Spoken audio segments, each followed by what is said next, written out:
ஆயுர்வேதம் ஒரு பொக்கிஷம், நம் ஆயுள் நீட்டக்கும் அற்புதம். டாக்டர் ஸ்ரீவர்மாஸ். நாங்கள் தொடர்ந்து தோற்றோம். துவண்டு போனோமா? இல்லை. யாரிடம் தோற்றம்? என் தாயிடத்தில், என் தங்கையிடத்தில், என் அப்பனிடத்தில், என் சித்தப்பனிடத்தில் தோற்றம். யாருக்காக? அவர்களுக்காகவே போராடி அவர்களிடத்திலே தோற்றம். ஒரு நாள் நாம் முன்வைக்கிற அரசியல் அவர்களுக்கு புரிய வருகிற போது, நம்மை விட்டால் இந்த நிலத்தில் எவனும் இருக்க போறதில்லை, நம்மளை போற்றி கொண்டாடுவார்கள் மக்கள். இன்னைக்கு வருகிற போது மனு, என்ன மனு கொடுக்க வருகிறார்கள்? அங்கே மடத்து குளத்திலே பன்னெடுங்காலமாக வாழ்ந்திருந்த நிலத்தை ஆக்கிரமிச்சு அங்க ஒரு முதலாளி போலியாக இட உரிமையை பெற்றுக்கிட்டு வாழ்கிற மக்களை வெளியேற்றுகிறார். ஒரு பிரச்சனை. என்ன செய்யணும்? நீ போராடு. அதான் என் அன்பிற்குரியவர்களே, மின்சாரம் இல்லாத இரவுகளில் மக்கள் மெழுகுவர்த்தியை தேடுவார்கள்ங்கிறார். அப்போது அநீதியும் அக்கிரமமும் பெருகிற காலங்களில் மக்கள் நல்லவர்களை தேடுவார்கள். அதுவரை நாம என்ன செய்யணும்? களத்திலே நிக்கணும். எப்படி நிக்கணும்? நல்லவர்களாக நிக்கணும். அவன் வருவான். தோல்வி என்பது தோல்வி அல்ல, அது வெற்றியின் தாய். தோல்வியே சொல்லுது, என்னை தொட்டு விட்டு சென்றவன் தோற்றதாக வரலாற்றில் செய்தில்லைங்குது. தோல்வி சொல்லுது. ஏன்? எளிதில் வென்றவனின் இதயம் மலரினும் மெல்லிதாக இருக்கும். தோற்று தோற்று தோற்று வென்றவனின் இதயம் இரும்பினும் கடினமாக இருக்கும். தோல்வியும் வெற்றியும் சமமாக கருதுகிறவன் எவனோ அவனே உண்மையான வீரன். அதனால தோல்வினால எங்களுக்கு இகழ்ச்சியும் இல்லை, வெற்றியால எங்களுக்கு புகழ்ச்சியும் இல்லை. ஒண்ணு இல்லை. நம்மளை சொல்லும்போது ஒரு கவுன்சிலர் கூட வெல்லல. இந்த கவுன்சிலர் என் தங்கச்சி இருக்குது, அவனுக்கு பதில் சொல்லி கொண்டிருப்பது என் வேலை இல்லை. உங்களுக்கு ஒன்றை அண்ணன் சொல்ல கடமைப்பட்டிருக்கிறேன். புறம் பேசுபவனை புறந்தல்ல கற்றுக்கொள்ளுங்கள். வீரத்துறவி விவேகானந்தர் என்ன சொல்றார் நமக்கு? ஒருவன் உன்னை புகழ்ந்தால் உன் காதை பொத்திக்கொள், இகழ்ந்தால் உன் வாயை பொத்திக்கொள். பிரச்சனையே கிடையாதுங்கிறார். அவன் ரொம்ப கேவலமா என்ன பேசுறான், வாயை பொத்திக்கணும். இல்லைன்னா அவனு மாதிரி நம்மளும் பேசிடுவோம். நீ தெரியாதா உன்னே இவனடா அப்படி அவன் பேச நம்மள. அப்போ அவன் என்ன சொல்றான்? பைத்தியமா இருக்கிற இடத்துல போய் நீ அவனுக்கு சரி சரியா பேசிட்டு இருக்க, அதை தூர இருந்து பாக்குறவனுக்கு நீனும் பைத்தியமானதான்னு தெரியுங்களா? உங்களுக்கு புரியுதா? அது மாதிரி அவன் அவனோட பேசினா அவனுக்கு நமக்கு ஒண்ணு இல்லை. அது தவறு. நாம சரியா இருக்கணும். அதான் இங்க முக்கியமானது. இப்ப எப்படின்னா, இப்ப திமுகவை இப்ப எப்படி நமக்கு கற்பிப்பாங்க தெரியுமில்ல? திமுக வரவேற்றப்படாது, ஒழிச்சு பண்ணணும். வாங்க நம்ம எல்லாம் ஒன்னா நிப்போம். திமுக இந்த குழு இருக்குல்ல, இந்த கூட்டம் சொல்லுவோம், பிஜேபி வரவேற்றப்படாது, வாங்க எல்லாம் ஒன்னா நிக்கலாம் அப்படின்னு. நாங்க என்ன சொல்லுவோம்? உங்க 2 பேரையும் வரவேற்றப்படாது, ஒழிக்கணும், நாங்கெல்லாம் ஒன்னா நிக்கிறோம். அதனால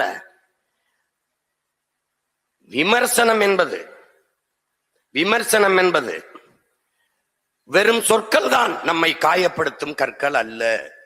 இது என் தலைவன் எனக்கு சொன்னது. அதை உங்களுக்கு நான் சொல்றேன். வெறும் சொற்கள் தான் நம்மை காயப்படுத்தும் கற்கள் அல்ல. வைரக்கற்களை விட்டு எரிந்தால் எடுப்போம், வெறுங்கற்களை விட்டு எரிந்தால் தடுப்போம். அவ்வளவுதான். போ. விமர்சனம் கூட ஒருவித பாராட்டுதான். யாரோ ஒருவனை நீ பொறாமைப்பட வைத்திருக்கிறாய்ங்கிறான். ஹிட்லர் எல்லாம் எடுத்துக்கிறாரு அப்படின்னா அவன் சொன்னதுல ஆக பெரும் கோட்பாடுலாம் இருக்குடா. அவன் என்ன சொல்றான்? வரலாறு என்பது கடந்த கால செய்திகளை சேமித்து வைக்கிற ஏடு அல்ல, அது நிகழ்காலத்திற்கான அடித்தளமும் எதிர்காலத்திற்கான உயிர் தொடர்புங்கிறான் ஹிட்லர். இதை ஏற்கிறதா இல்லையா?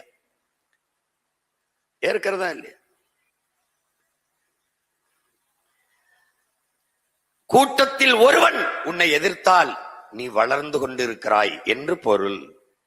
ஒரு கூட்டமே உன்னை எதிர்த்தால் நீ வளர்ந்து விட்டாய் என்று பொருளுங்கிறான். இப்ப என்ன உங்களுக்கு புரியுது? நம்ம வளர்ந்துட்டோம்னு புரியுது. ஏன்னா நம்மள எதிர்க்கிறதா எல்லா பேருக்கும். வாடகை வாய் மட்டும் ஒரு 500 இருக்கும், எடுத்து வச்சு பேசிட்டே இருப்பான், அப்படி பேசி இது பண்ணுவான். அப்போ லெனின் என்ன நமக்கு கற்பிக்கிறார்? உன்னை விமர்சிப்பவனுக்கு நீ நிரூபிக்க போராடாத, உன்னை நம்பி நிற்பவனுக்கு நீ உண்மையாய் இருக்க போராடுங்கிற. இப்ப நீ என்ன செய்யணும்? நம்மை நம்பி 36 லட்சம் மான தமிழ் மக்கள், நல்ல அரசியலை நல்ல ஆட்சியை விரும்புகிற மக்கள், கணக்கில்லாத பணம், சாதி மத உணர்ச்சி, சாராயம் எல்லாவற்றையும் கடந்து 36 லட்சம் மக்கள் நமக்கு மதிப்புமிக்க வாக்கை தந்து இந்த எளிய பிள்ளைகளின் கட்சியை அங்கீகரிக்கப்பட்ட 3வது பெரிய கட்சியாக மாற்றி இருக்கிறார்கள் என்றால், அந்த மக்கள் நம்மீது வைத்த நம்பிக்கைக்கு உண்மையா இருக்க நீங்க போராடுங்க.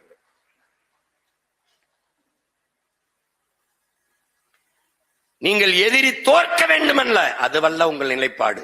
நீங்கள் ஜெயிக்க வேண்டும், வெல்ல வேண்டும், அதான் உங்கள் நிலைப்பாடு. வெற்றி அடைய வேண்டும் என்ற வெறி இருக்கும் போது கண்ணுக்கு தெரிய வேண்டியது இலக்குதானே ஒழிய இடையூறுகள் அல்ல. எதுவுமே தெரியக்கூடாது, இலக்கை தவிர எதுவுமே இருக்கக்கூடாது. ஐயா இறையம் எழுதுறாரு, உரைக்குள் உறங்கவாவால் துருப்பிடிச்சு தூங்கவா தோட்டாக்கள், இலக்கின்றி எரியவா ஈட்டிகள், விளையாடி மகிழவாவில் எழுந்து நில் செல் இலக்கை வெல். இதான் நம்ம கோட்பாடு.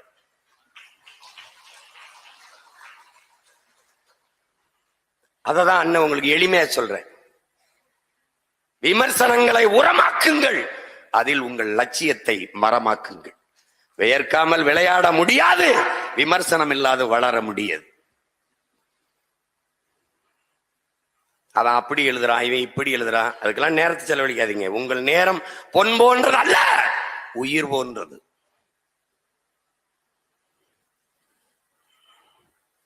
இந்த நேரம் பொன் போன்றதுன்னு சொல்லி வைப்பான். இந்த பொண்ணு போனா இன்னொரு பொண்ணு வாங்கிக்கலாம், ஆனா உயிர் போனா வாங்க முடியாது. அதுபோல உயிர், அதுபோல நேரம்.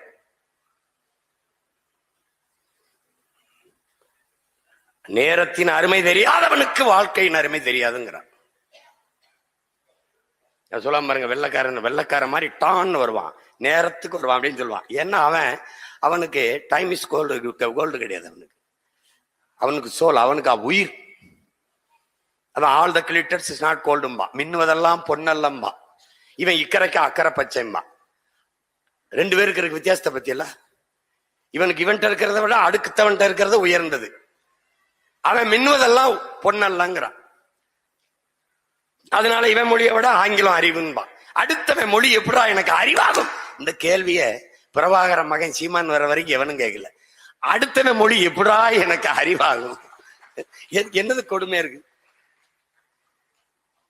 அது லாங்குவேஜ், நாட் அ நாலேஜ். அதை புரிஞ்சுக்கிறாம போட்டு இங்கிலீஷ் நாலேஜ் எப்படி இருக்குது? என்னது கொடுமை.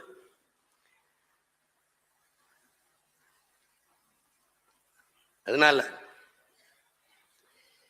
நமக்கு இருக்கிற இடையூறுகள், மற்றவர்கள் நம்ம நேரத்தை திங்கிறதுக்காக அதையாவது புறம் பேசி கொண்டிருப்பார்கள். அவர்கள் உன்னை உங்களுக்கு சொல்லுவேன், அவர்களுக்கு வேலை நம்மை விமர்சிப்பது, நமக்கு வேலை அவர்களுக்கும் சேர்த்து போராடுவது. அதை புரிந்து கொண்டு என் பிள்ளைகள் நீங்கள் களத்திலே நிற்கணும்.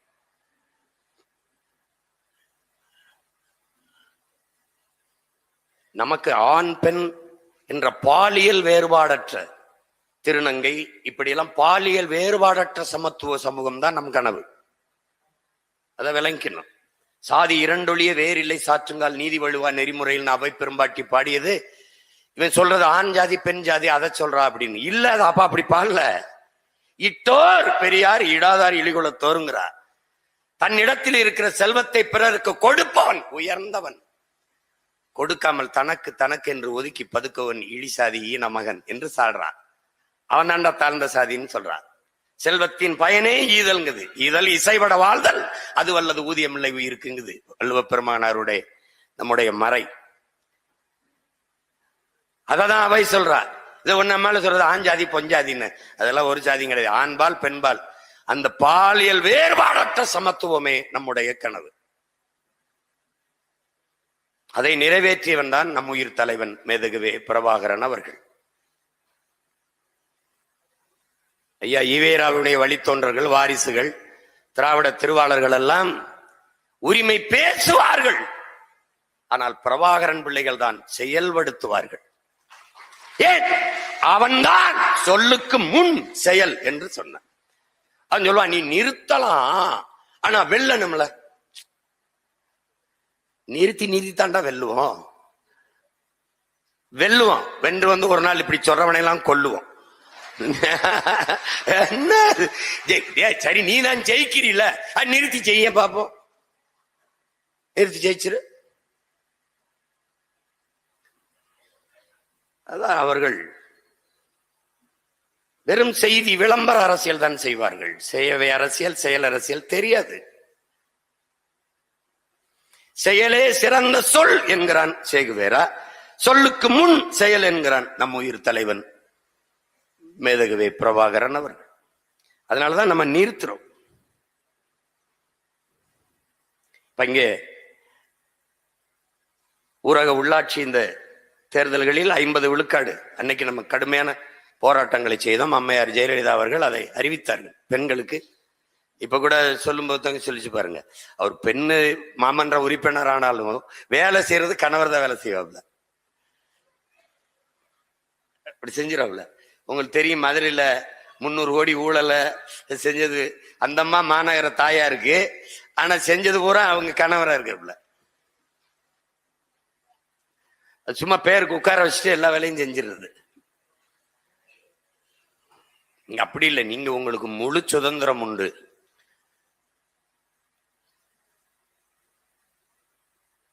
அறிவாசான அம்பேத்கர் சொன்னதுதான் சொல்றேன், நீங்க அறிவை தேடி ஓடுங்கள், நாளைய வரலாறு உங்கள் நிழலை தேடி ஓடி வரும்.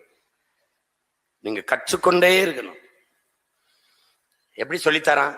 படித்த ஆசிரியர்களிடம் படிக்காதீர்கள். இது என்ன பொருள்? படித்த ஆசிரியரிடம் படிக்காதீர்கள், படித்து கொண்டிருக்கிற ஆசிரியர்களிடம் படியுங்கிறான். நான் படிச்சிட்டேன் இல்ல, படிச்சுக்கிட்டு இருக்கேன். மார்க்ஸ் என்ன சொல்றான்? இவனை போல 2000 ஆண்டுகளில் இவனை போல ஒரு சிந்தனையாளன் பிறந்ததில்லை, இனி பிறக்க போவதும் இல்லைங்குது உலகம். அவன் சொல்றான், மரணத்தின் கடைசி நொடி வரை நான் மாணவனாகத்தான் இருப்பேன்கிறான். எப்படி இருக்கு பாருங்க. சாக்ரட்டிஸ் சரித்திரத்துல, ஏன்னா அவன் சாவுக்கு பயப்படாதவனுக்கு தான் சரித்திரத்துல இடம். அவன் சிறையில் இருக்கான், மரண தண்டனை விதிச்சாச்சு, சிறையில் இருக்கும்போது சாக போறான், நாளைக்கு சாக போறான்.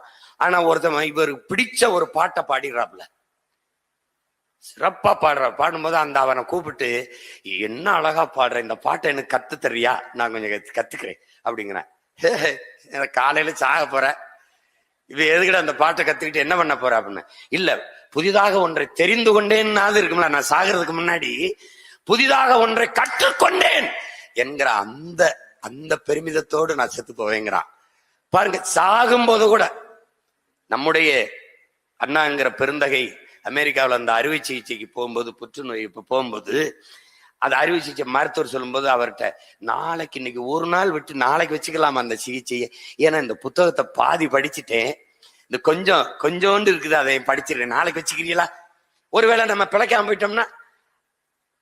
அதனாலதான் அவர் அறிஞர் அண்ணாவா இருக்காப்ல. உங்களுக்கு புரியுதுன்னு நினைக்கிறேன். பகத்சிங்கு காலையில தூக்கு காலையில அங்க போன அவன் விடிய படிச்சுக்கிட்டு இருக்கான். என்னடா படிச்சுக்கன்னா, லெல்லி எழுதின அரசும் புரட்சியும் புத்தகத்தை படிச்சுக்கிட்டு இருக்காப்ல. மரண நொடி வரை கற்றுக்கொண்டிருந்தவனால் தான் நமக்கு கற்றுக் கொடுக்க முடியும். நீங்க புரியுதுன்னு நினைக்கிறேன். நம்ம தாத்தா இறந்து போறாரு, காமராஜ் இறந்து போறாரு. தலைமாட்டுல மெயின் கேம்ப் இருக்குல்ல, என் நாடு என் மக்கள் எனது போராட்டம், ஹிட்லர் தமிழ் பதிப்பு. இந்த மெயின் கேம்போட ஆங்கில பதிப்பை தலைமாட்டுல இருக்குது. அதை படிச்சுட்டு இருந்து செத்துருக்காப்ல. அப்போ நம்ம கோட்பாடு இதுதான், என் உடன் பிறந்தார்களே, கற்றவை பற்றவை, தீயவை தீயவை, இதுதான் நம்ம கோட்பாடா இருக்கணும். நீங்க கற்றுக்கொண்டே இருக்கணும், தேடி படிக்கணும். புத்தகங்களா இல்ல, புத்தகங்கள் அல்ல. அப்பா நம்மாழ்வார் புத்தகம் இருக்கு, ஐயா இறையன்பு புத்தகம் இருக்கு, ஐயா எஸ் ராமகிருஷ்ணன் புத்தகம் இருக்கு. நமக்கு இன்னும் எழுத்தாளர்கள் பதிப்பாளர் இல்லையா? இலக்கியங்கள் நம்முடைய இதெல்லாம் வாசிக்காதீங்க, சுவாசிச்சிருங்க. அதுதான் சரியா இருக்கும். அதுதான் சரியா இருக்கும். படிக்கிற பழக்கத்தை வாடிக்கை ஆக்கிடணும், தொடர்ந்து வச்சுக்கணும். என்னை ஐயா ரஜினிகாந்த் ஐயாவை நான் சந்திச்சு பேசும்போது என்கிட்ட கேட்டாங்க, சிமன் சார் நீங்க எப்ப படிக்கிறது, எப்ப படிக்கிறது எப்படின்னு கேட்டாங்க. கேட்டபோது நான் ஒரு புத்தகம் அவங்களுக்கு பரிசு கொடுத்தேன். அப்ப அதை வாங்கிக்கிட்டு எப்ப படிக்கிறது எப்படி நீங்க எப்படி இது பண்றீங்க? ஐயா நான் 11 மணிக்கு எல்லாம் படுத்துட்டேன்னா அந்த சரியா 2-2:30 அப்படி முழிப்பு வரும். அப்ப எந்திரிச்சு உட்காந்து 4 மணி வரைக்கும் 2 மணி நேரம் படிப்பேன். அப்புறம் படுத்துருவேன். அப்புறம் 6-6:30 எந்திரிச்சு பயிற்சிக்கு போவேன்.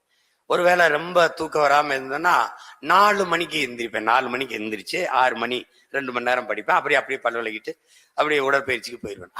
இது நல்லா இருக்கு, இது நல்லா இருக்கு. ஆனா நமக்கு இப்படி முடியல. ஏன்னா ஒரு 10 பக்கம் புரட்டினாலே எனக்கு தூக்கம் வந்துருது அப்படின்னால இதான் சொன்னேன். அது நல்லது தானங்கள ஐயா. அவன் தூக்கம் வராம தூக்க மாத்திரை போட்டு தூங்கும்போது நீங்க 10 பக்கம் படிச்சா தூக்கம் வருதுன்னா அப்ப தொடர்ச்சியா அதை செய்யுங்கன்னு சிரிச்சுட்டே போயிட்டாங்க. அது மாதிரி படிக்கணும். இல்லைன்னா தர்க்க அறிவை வளர்த்துக்கணும். அவன் சொல்றான் பாருங்க, சாக்ரட்டிஸ், ஒருவன் அறிவை எதை வைத்து மதிப்பிடுவீர்கள்னு கேட்கிறான். நீங்க ஒருத்தன் எழுப்புற கேள்விக்கு சொல்லுகிற பதில் இருந்து அவனை நீ அவன் அறிவை மதிப்பிட முடியாது, மதிப்பிடக்கூடாதுங்கிறான். அப்ப என்ன செய்யறது? ஒருவன் எழுப்புகிற கேள்விக்கு இன்னொரு கேள்வியவே பதிலாக ஒருவன் தருவானே, ஆனால் அவனை வச்சுதான் உங்களுக்கு. அப்ப அதுதாங்க இப்போ இப்ப இப்படி இப்படி ஒரு கேள்வி இருக்கு பாருங்க. நாம புலியை கேட்கிறோம். புலி சின்னமா தேர்தல் ஆணையத்துக்கிட்ட அப்பவே அவர் தெரியும், ஐயோ இவ பெரிய பிரச்சனையான ஆளா இருக்காடா, அது நேஷனல் அனிமல், அது தர முடியாது. அப்ப சொல்லும் போத இப்ப தேசிய மலரை எதுக்கு பிஜேபிக்கு சின்னமா கொடுத்தீங்கன்னு அந்த கேள்வி இருக்கு. அவர் ஒரு பதில் சொல்றாரு, நான் ஒரு இதை சொல்றேன்னா அவர் திணறிடுறாப்ல. புரியுதா உங்களுக்கு? அப்ப உயிரோட இருக்கிற எதையும் தர முடியாதுன்றாங்க. காளை மாட்டுக்கு மயில கேட்டேன், நான் விடாம சண்டை போட்டு பார்த்தேன், அதுல உயிரோட இருக்குது தர முடியாதுன்னு விவசாயியை கொடுத்துருக்காங்க. ஏன்னு கேளுங்க, எந்த விவசாயம் உயிரோடு இல்லை. அதை ஏன் நமக்கு கொடுத்துருக்காங்க? உயிரை கொடுத்தா அது விவசாயியை காப்பாத்திடுவான், அது என்னமா கொடுத்துருக்காங்க. அதனால